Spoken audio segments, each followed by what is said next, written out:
안녕하세요. 오늘 기후변화와 그린 뉴딜, 도전과 응전의 새로운 역사라는 주제로 말씀드릴 김현진 교수입니다. 여러분 반갑습니다. 오늘은 21세기 우리 인류에게 닥친 거대한 도전이죠. 기후변화. 그리고 이 기후변화에 대응하기 위해 세계 각국이 그 대안으로서 모색하고 있는 그린 뉴딜이라는 이 도전과 응전의 새로운 역사에 대해 말씀드리고자 합니다. 여러분, 아놀드 토인비라는 역사학자는 잘 아시죠? 토인비는 한 문명이 흥하고 망하는 것, 즉 문명의 흥망성쇠라고 하는 것은 그 시대와 그 사회에 닥친 도전에 어떻게 응전했느냐에 따라 결정된다고 말했는데요. 21세기 우리 인류가 직면한 이 기후변화라는 도전에 우리가 어떻게 응전하느냐에 따라 우리 인류의 흥망성쇠가 다시 한번 결정되는 것이 아닌가라는 생각이 듭니다. 그럼 지금부터 일부 도전편에서는 기후변화와 그 영향, 그리고 국제사회의 대응의 역사를 살펴볼 거고요. 2부 응전편에서는 탄소 중립과 그린 뉴딜을 중심으로 각국 정부 및 기업의 대응 방향에 대해 말씀드리고자 합니다. 자, 먼저 이 용어부터 좀 간단히 짚고 넘어가야 될 것 같습니다. 기후변화란 사전적 의미로는 지구의 평균 기온이 변하는 현상인데요. 예전에는 우리가 지구가 뜨거워진다고 해서 지구온난화라는 용어를 많이 썼는데요. 그러다 보니까 여름에는 뭐 지구온난화가 맞는 것 같은데 겨울에 이제 혹한이 찾아오면 이게 무슨 지구온난화냐 뭐 이렇게 생각을 하게 되는 거예요. 지구의 평균 기온이 이제 급격히 상승을 하게 되면 기후 시스템 자체가 변화하게 되기 때문에 각종 기상이변들이 발생을 하죠. 여름에 더 더워지는 건 물론이고 겨울에는 더 추워지고 태풍의 강도는 더 세지고 빈도는 빨라지고 이제 폭우가 쏟아지고 가뭄으로 땅이 쩍쩍 갈라지고 거대 산불이 발생하게 되는 이런 현상들을 초래하게 되는 거죠. 이 모든 것들을 지구온난화라는 용어로 담기에는 부족해서 많은 경우에 기후변화라는 용어를 쓰게 된 겁니다. 그런데 최근에는 이제 기후변화를 넘어서 기후비상, Climate Emergency라는 용어를 쓰겠다라는 움직임이 확산되고 있죠. 인류가 현 상태를 비상사태로 받아들이고 더 적극적인 대응책을 모색해야 되는데 이 기후변화라는 용어로는 그 경각심을 불러일으키기에 충분하지 않다라는 것입니다. 자, 다음. 이렇게 지구가 뜨거워지고 있다. 그 결과 기후변화의 악영향이 심각하다. 그리고 이걸 그대로 방치하면 걷잡을 수 없는 상황으로 번질 것이다. 뭐 이건 사실 최근 1, 2년 사이에 알게 된 새로운 사실이 아닙니다. 기후변화가 국제 정치적인 쟁점이 되었던 것은 이미 30여 년 전부터였죠. 1988년 미국 상원공청회에서는 이 뜨거운 여름 논쟁, 핫 서머 디베이트라는 전례 없는 논쟁이 벌어지게 됩니다. 1980년대에 들어서 미국이 해마다 극심한 더위와 가뭄에 시달리고 있는데 과연 이 이유가 무엇인가? 라는 논쟁이었죠. 그런데 이 공청회에 참석한 나사 산하 기상연구소의 이 제임스 한센 박사라는 분이 99% 증언이라는 것을 해서 화제가 되는데요.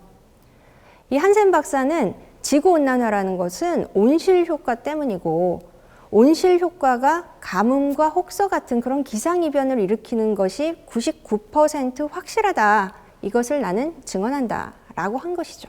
이 99% 증언은 과학계에 상당한 파장을 일으켰을 뿐만 아니라 이후 국제정치적으로도 큰 반향을 일으키게 됩니다. 지구온난화가 심각하다는 인식이 이제 확산되기 시작한 것이죠. 자, 드디어 1992년에 세계 각국의 정상들이 지구온난화를 방지하자는 취지로 한자리에 모이게 됩니다. 브라질 리우에서 열린 이 리우 환경회의에는 무려 178개국의 정상과 각국 대표단이 참여했는데요.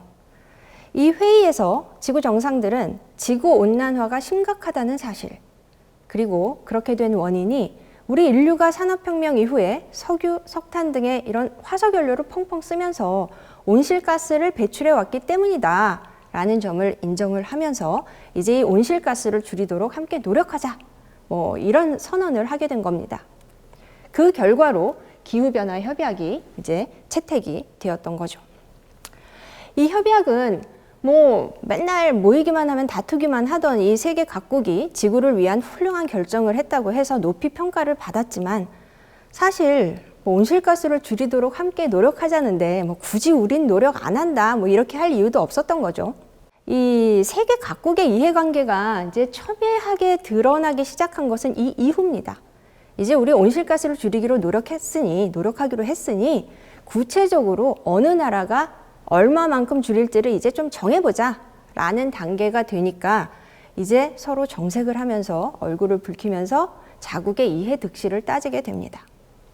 이 협상에서는 미국과 EU 등의 이런 선진국 간의 갈등도 컸지만 최대 쟁점은 선진국과 개도국 간의 갈등이었습니다.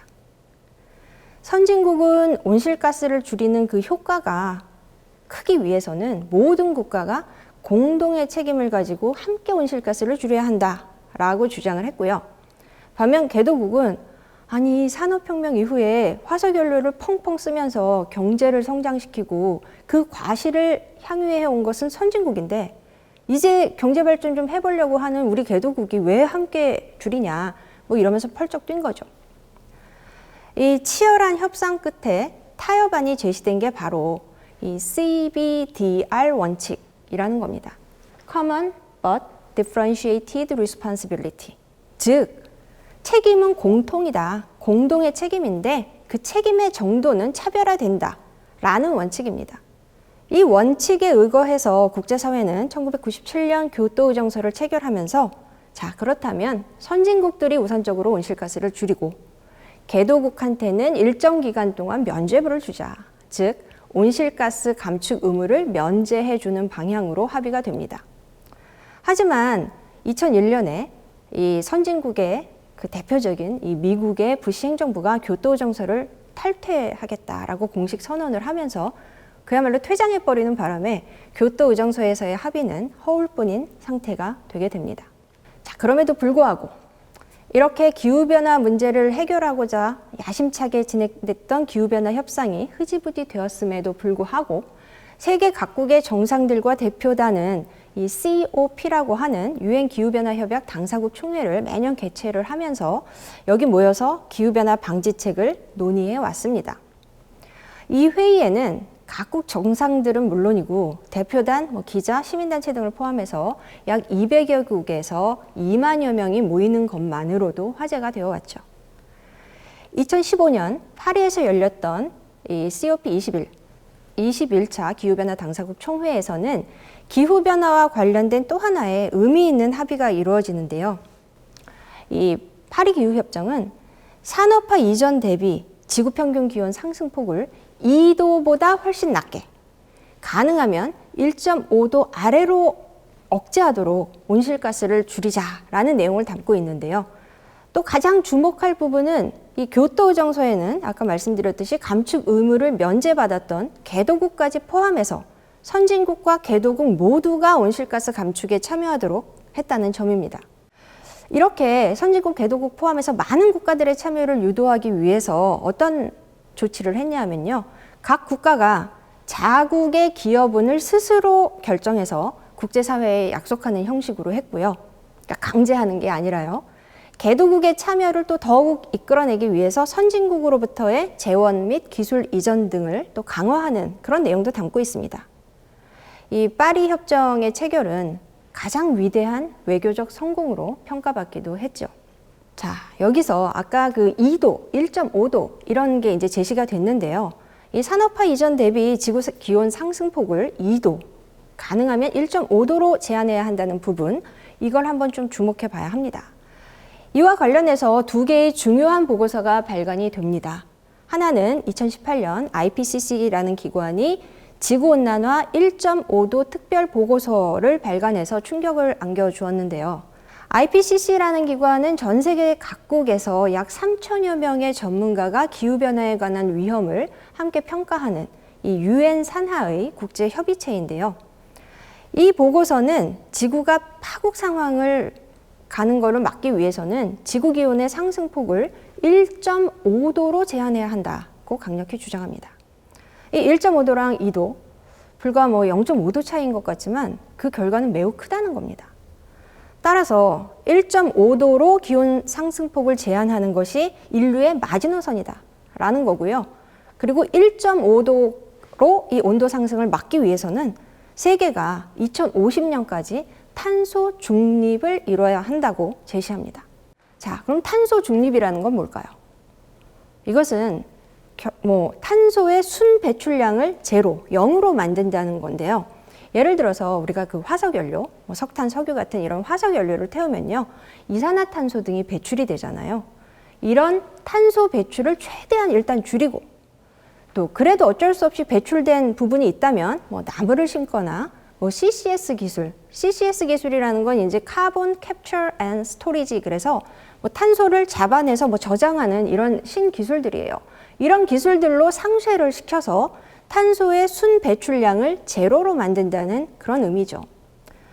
그런데 여기서 또 하나의 보고서가 나온 게 세계 기상기구, 이 WMO가 발표한 2020 글로벌 기후 보고서라는 게 있는데, 여기에 따르면 지구 기온은 현재 산업화 이전 때보다 이미 약 1.5도 높아졌다고 합니다. 자, 그렇다면 이제 우리 인류의 마지노선까지는 약 0.3도가 남았다는 것인데요. 지금 세계 각국은 이 기후 위기를 막기 위해서 어떻게 움직이고 있을까요? 자, 2부로 넘어가겠습니다. 자, 아까 IPCC가 지구기온의 상승폭을 산업화 이전 대비 1.5도까지 억제하기 위해서는 2050년까지 탄소 배출을 넷 제로로 만드는 탄소 중립이 이루어져야 한다고 제시했다고 말씀을 드렸는데요. 이에 따라 지금 세계 약 120여 개 국가가 탄소 중립을 선언하거나 추진 중에 있습니다. 2019년에 EU를 필두로 해서 일본, 미국, 중국에 이르기까지 탄소 중립을 선언을 했고요. 우리나라 역시 2020년에, 작년이죠. 2050년까지 탄소 중립을 이루겠다고 선언을 했습니다. 탄소 중립을 위해서는 탄소 배출 그 자체를 줄여야 하고, 그래도 또 배출된 탄소는 그에 상응하는 만큼 상쇄를 시켜야 되기 때문에 탄소 배출을 최소화할 수 있도록 에너지를 저탄소 에너지원으로 전환하고 경제 구조를 녹색화하는 그런 과정이 불가피해지는 것이죠. 자, 이거를 좀 보시면요. 탄소 중립은 각국 정부만의 움직임이 아닌데, 정확히 말하면 글로벌 기업들이 오히려 탄소 중립을 선도했다고도 말을 할 수가 있습니다. 여기에 많은 기업들의 로고가 보이시죠? 과연 이 기업들의 공통된 특징은 무엇일까요? 이 기업들이 바로 기업의 탄소 중립, 즉 아리백을 약속하고 실천하고 있는 기업들인데요. 아리백이라는 이 용어 혹시 들어보셨나요? 어떤 분들은 새로 나온 핸드백인가 하는데요. 이 아리백은 Renewable Energy 100%를 의미하는 약자입니다. 즉 기업이 필요로 하는 소비 전력의 100%를 재생에너지로 만든 전기로 조달하겠다는 자발적인 약속을 유도하는 이니셔티브입니다. 기업이 필요 전력을 100% 재생에너지로 충당한다? 정말 이게 가능한가? 라는 생각이 들 텐데, 마이크로소프트는 이미 2014년에 이 목표를 달성했고요. 애플 역시 2018년에 재생에너지 100% 목표를 이미 달성했다고 선언을 했습니다. 그럼 기업들은 왜 이렇게 탄소 중립을 앞장서서 실천하면서 착한 기업이 되려고 하는 것일까요? 과연 이 기업들은 그저 착하기만 해서 탄소 중립을 실천하고 있는 것일까요? 그 배경에는 여러 가지 이유가 있는데요. 자, 이제 첫째는 저탄소 경제를 향한 본격적인 경쟁이 시작되었다는 측면입니다. 예를 들어 아리백을 약속한 기업들 중 절반은 자신들만 아리백을 실천하는 것에서 나아가서 다른 이해 관계자들에게까지 영향력을 미치기 시작했다는 겁니다. 예를 들어서 애플 같은 경우에는 애플에 납품하는 모든 기업들에게까지도 아리백을 실천하도록 요구하고 있는데, 따라서 이제 다른 기업들도 원하든 원하지 않든 아리백을 실천하지 않으면 안 되는 그런 상황으로 가고 있다라는 겁니다. 둘째는 글로벌 규제죠. 글로벌 규제가 급속히 강화되고 있는 건데요. 대표적인 것이 탄소 국경세입니다. 탄소 국경세라고 하는 것은 탄소 배출량이 많은 국가나 기업의 제품에 관세를 더 부과하는 그런 조치죠. 이유는 내후년이죠. 2023년부터 탄소 국경세를 도입한다면서 압박을 가해오고 있습니다. 이렇게 탄소 배출량을 가지고 관세를 부과하는 형태의 통상 압박이 강화될 경우에 이 탄소 배출을 많이 하는 기업들은 또 그런 산업은 큰 타격을 받을 수밖에 없기 때문에 빠르게 녹색 전환을 실천하지 않으면 안 되는 상황이 된 것입니다. 셋째는 이 이해관계자들의 요구입니다. 기업에 투자를 하는 소위 큰손들, 그 기관 투자자들은 이제 환경과 사회를 생각하고 투명하게 경영하는 기업에게만 투자를 하겠다. 즉, ESG 경영의 실천 여부를 투자의 큰 잣대로 들이밀고 있습니다. 다시 말씀드리면 이제는 기업이 ESG 경영을 잘하는지, 이 기업이 환경 친화적인 기업인지 이런 것들이 기업의 성적표에 당당히 기재되기 시작되었다는 것입니다. 학생에 비유해서 말씀드리면 이제 뭐 국영수만 잘하면 된다라고 생각하면 오산이라는 거죠. 그런데 제가 이렇게 말을 했더니 제 강의를 듣는 학생이 이러더라고요. 아, 그거 너무하네요. 국영수만 잘하는 것도 얼마나 힘든데요. 뭐 그러더라고요. 직장인분들도 마찬가지 생각이 있으실 거예요. 아유, 돈만 버는 것도 얼마나 힘든데, 실적만 맞추기도 얼마나 힘든데 라고 말이죠. 그런데 환경 친화적인 기업이냐 아니냐는 이건 뭐 별개의 과목이 아니라 학습 목표, 학습 방향, 학습 태도의 영역에 해당한다고 저는 생각을 합니다. 그리고 이런 목표 설정이나 태도가 학습의 결과와 평가에 영향을 미치게 되었다는 거죠. 다시 말씀드리면 이제 착한 기업이 돈도 잘 버는 기업이 되고, 나아가서 이제 뭐 착한 기업이 안 되면 살아남을 수도 없게 되는 거겠죠. 자, 이렇게 각국 정부와 기업들이 이제 탄소 중립을 향한 행보를 가속화하면서 그린 뉴딜이라는 정책을 추진하기 시작했는데요. 그린 뉴딜이라는 용어 요즘 최근에 많이 들어보셨을 거예요. 이 그린 뉴딜에서 뉴딜이라는 용어는 잘 아시다시피 1930년대 대공황으로 인해 고통에 빠져있던 미국에서 처음 등장했는데요. 유례 없을 정도의 최악의 경기 침체에서 벗어나기 위해서 당시 미국의 루스벨트 대통령이 추진했던 거의 비상대책에 가까울 정도의 경기 부양책이었죠. 최근 이 뉴딜에 이제 그린이 가세하게 된 것입니다. 2007년 우리에게 많이 알려진 그 뉴욕타임스 칼럼니스트죠. 토마스 프리드만은 Hot, Flat, Crowded라는 이 책을 발간하는데요. 이 책에서 프리드만은 정부 주도의 청정 에너지 산업 육성을 통해서 기존의 화석연료 기반의 질서를 대체하는 새로운 국제 질서를 만들 것을 주장해서 큰 관심을 끌었죠. 2008년에는 경제, 환경, 에너지 이 전문가들로 구성된 영국의 그린 뉴딜 그룹이라는 단체가 역시 그린 뉴딜 보고서를 내놓으면서 이 그린 뉴딜이라는 이 개념이 확산이 됩니다. 즉, 그린 뉴딜이라는 것은 인류 최대의 위기로 불리는 기후위기라는 도전에 우리가 대응하기 위해서 이 화석연료에 의존해온 기존의 에너지 경제의 패러다임을 근본적으로 바꾸겠다라는 것이고요. 그렇게 녹색으로 전환하는 과정에서 관련 산업의 일자리도 적극적으로 창출하겠다는 겁니다. 그야말로 그린 뉴딜을 통해서 환경적 가치와 경제 사회적 가치를 모두 다 극대화시키겠다라는 아주 야심찬 정책인데요. 그럼에도 불구하고 이 정책을 지켜보는 국민들의 반응이 그렇게 고무적이지만은 않습니다.